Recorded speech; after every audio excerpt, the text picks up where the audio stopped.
नमस्कार दोस्तों, स्वागत है आपका आपके अपने यूट्यूब चैनल अमन प्रयास जीके जिस पे। तो जैसा कि फ्रेंड्स, आज है आपका 7 अक्टूबर और 7 अक्टूबर को आपका एसएससी एमटीएस का एग्ज़ाम था, जो कि आपका थर्ड शिफ्ट का भी एग्ज़ाम समाप्त हो गया है।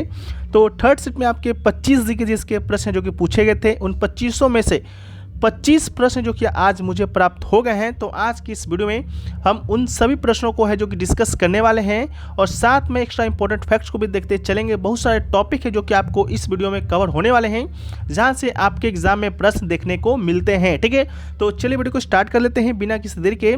इससे पहले अगर आप चैनल पर नए हैं, चैनल को आप लोग सब्सक्राइब कर लीजिएगा। सब्सक्राइब किए हुए होंगे तो नोटिफिकेशन बेल होगा, एक बार आप लोग चेक कर लीजिएगा कि उसको ऑन किए हैं कि नहीं किए हैं। साथ में जो इसका पीडीएफ है वो आपको टेलीग्राम चैनल पर हर दिन मिलता है जब आपका एग्जाम होता है। तो आज भी आपको टेलीग्राम चैनल पर ही है जो कि पीडीएफ देखने को मिलेगा। तो वहाँ से भी आप लोग जाकर टेलीग्राम चैनल को ज्वाइन कर लीजिएगा और पीडीएफ को प्राप्त कर लीजिएगा। जितना वीडियो आप इंपॉर्टेंट है देखना, उतना पीडीएफ ही पढ़ना आपके लिए इंपॉर्टेंट है। ठीक है, तो चलिए वीडियो को स्टार्ट कर लेते हैं बिना किसी देरी के। तो आज का जो हमारा पहला जो प्रश्न है फ्रेंड्स, वो पूछा गया कि 1950 के रिपब्लिक डे पर चीफ गेस्ट कौन था। यानी कि 1950 में जब हम लोग पहली बार रिपब्लिक डे यानी गणतंत्र दिवस मनाए थे, तो उस समय का चीफ गेस्ट कौन था। तो इसका जो राइट आंसर है आपका इंडोनेशिया के जो राष्ट्रपति थे सुकर्नो, वो दोस्तों आपका इसका राइट आंसर था। ठीक है, क्योंकि इंडोनेशिया के जो राष्ट्रपति सुकर्नो थे, हम लोग जब पहली बार रिपब्लिक डे बनाए थे तो उस समय आपके भारत के मुख्य अतिथि आपके यही थे। ठीक है, इसके अलावा 2023 का गणतंत्र दिवस समारोह के अगर आपसे मुख्य अतिथि का नाम पूछे, क्योंकि 2023 का ही आपका करंट अफेयर्स पूछा जा रहा है, तो इसका राइट आंसर आपका मिस्र के राष्ट्रपति अब्देल फतह अल सीसी हो जाएगा। इसके अलावा अगर आपसे पूछा जाए कि 24 में जब आपका 75वां गणतंत्र दिवस आपका बनाया गया है, तो उस समय मुख्य अतिथि कौन थे, तो इसका राइट आंसर हो जाएगा फ्रांस के राष्ट्रपति इमैनुअल मैक्रों। ठीक है, तो इसको भी आपको याद करते हुए चलना है।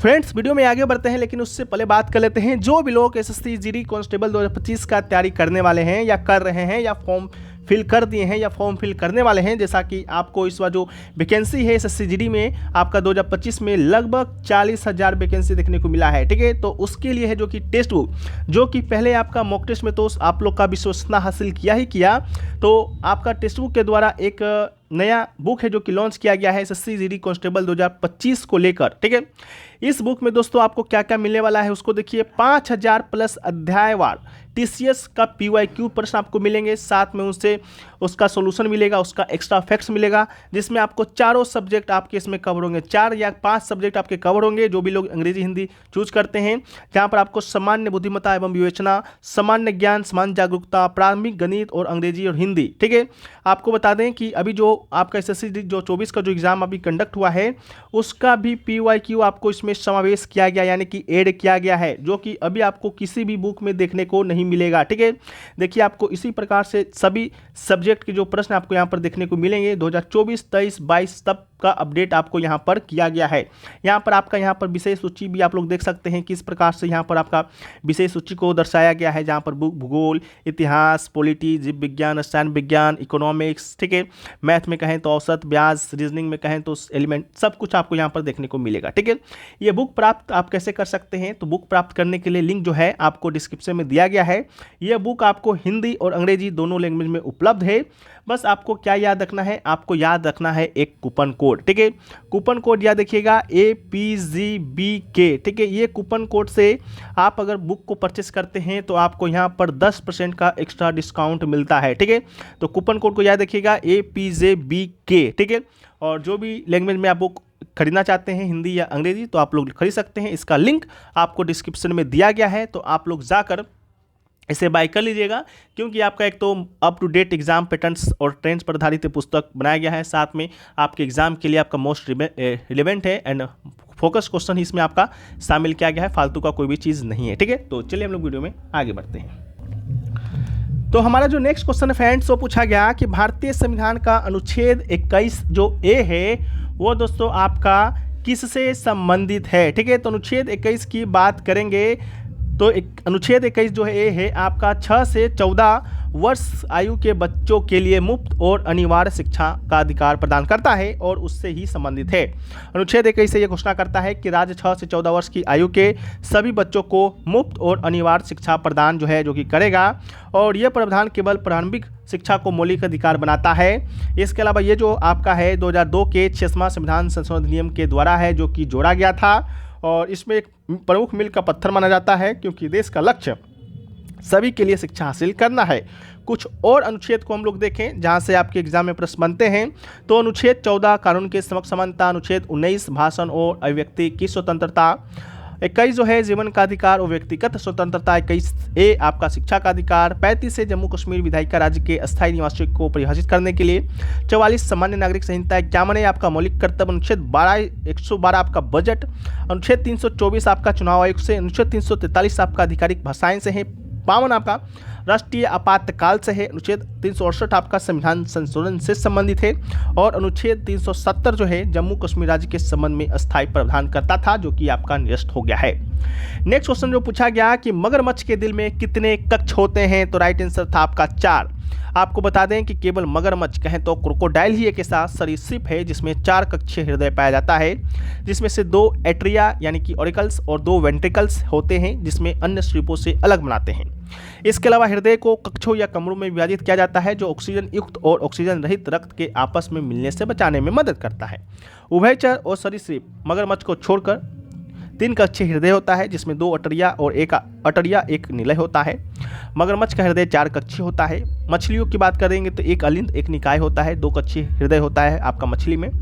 इसके अलावा जो है मछली सांस किससे लेता है, तो गिल्स के माध्यम से सांस लेता है। मानव की बात करते हैं तो मानव में 4 कक्षीय हृदय होता है। मेढक अपनी त्वचा से सांस लेता है। छिपकली आपका 3 कक्षीय हृदय होता है। सार्क की बात करेंगे तो 2 कक्षीय हृदय होता है। ठीक है, तो इन सभी को याद रखना है।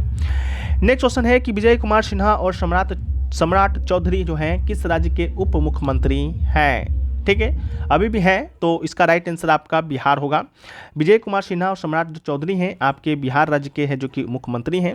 और सेकंड शिफ्ट में भी प्रश्न इससे देखा गया, फर्स्ट शिफ्ट में भी इससे देखा गया, तो हम लोग अभी के इस वीडियो में सभी राज्यों के उप मुख्यमंत्रियों को चर्चा करेंगे जो कि वर्तमान में हैं।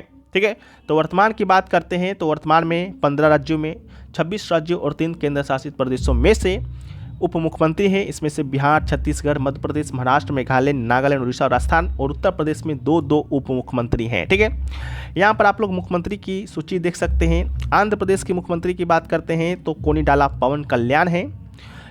इससे भी प्रश्न आपके फर्स्ट में पूछा गया था, क्या कोई पार्टी का नाम दिया गया था, विजिगामा करके था, कि इसकी स्थापना किसने किया था, तो पवन कल्याण ने ही किया है। अरुणाचल प्रदेश में आपके उप मुख्यमंत्री चौना है, चौना।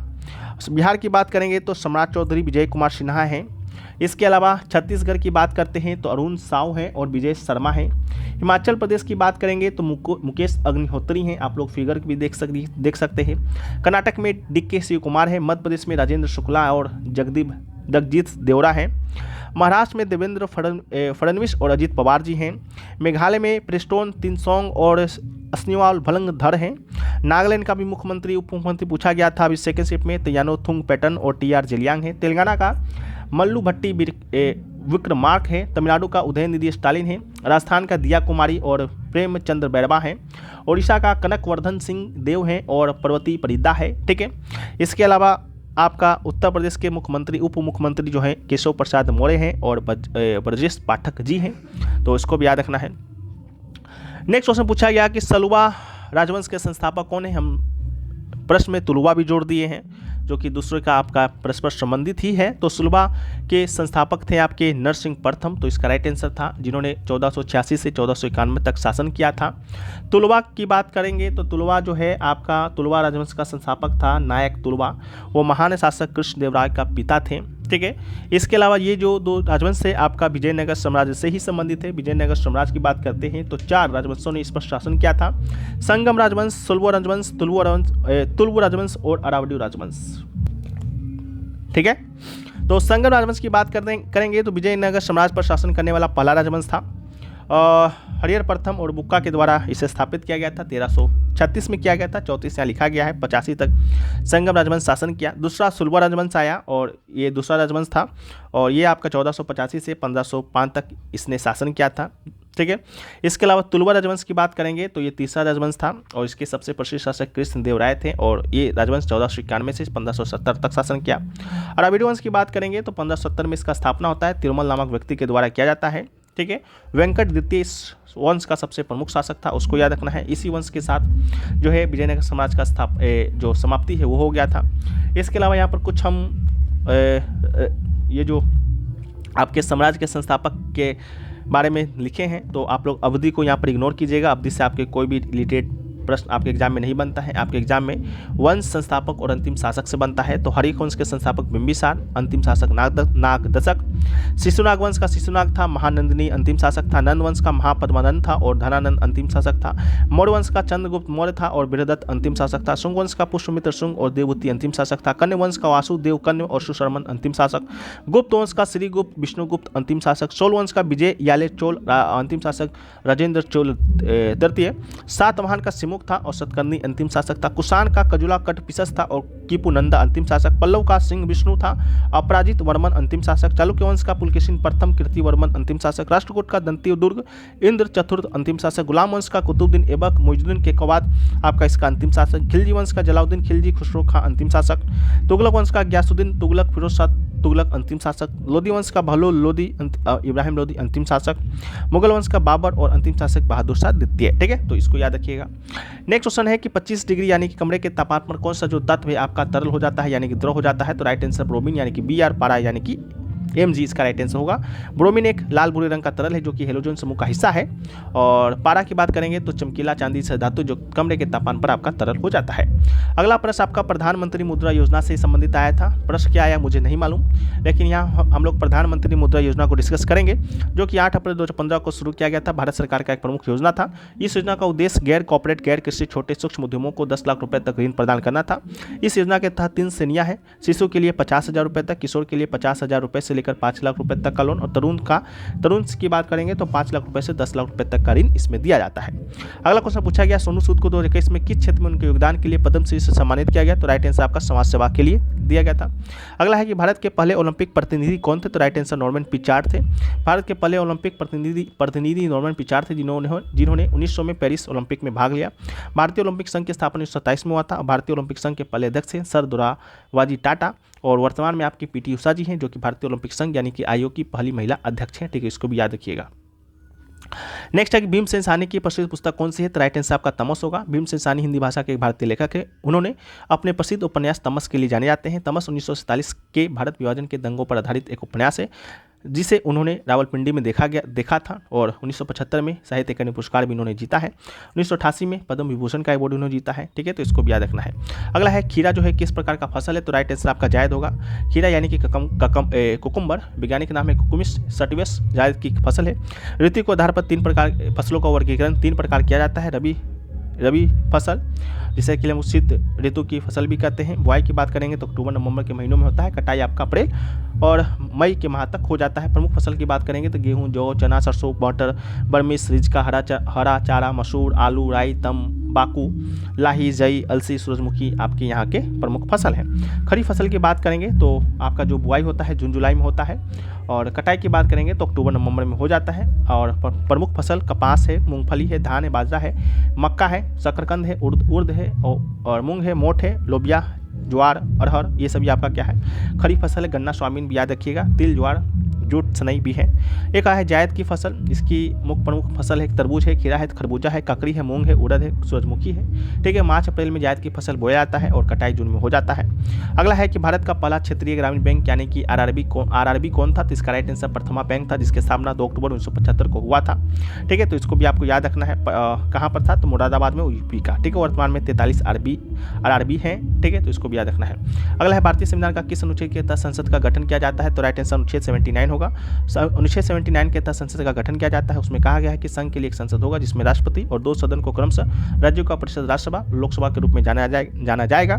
इसके अलावा अनुच्छेद 79 जो है भारत के भाग 5 के अंतर्गत आता है। 79 से लेकर 122 तक जो है आपका भाग 5 में संसद से संबंधित प्रावधानों से संबंधित है जिसमें इसके संगठन, संरचना, अवधि, अधिकारी, प्रक्रियाओं, विशेषाधिकार आदि शक्तियों के बारे में बताता है। 79 संसद का गठन 80 आपका राज्यसभा की संरचना, 81 आपका लोकसभा की संरचना से संबंधित है। अगला है बहुआयामी गरीबी सूचकांक की अवधारणा किस वर्ष शुरू किया गया था? राइट आंसर आपका 2010 होगा। बहुआयामी गरीबी सूचकांक एमपीआई की शुरुआत 2010 में होता है Oxford poverty and human development initiative और संयुक्त राष्ट्र विकास कार्यक्रम यूएनडीपी के द्वारा। ठीक है, तो इसको भी याद रखना है, ये भी प्रश्न आपके एग्जाम में पूछा गया।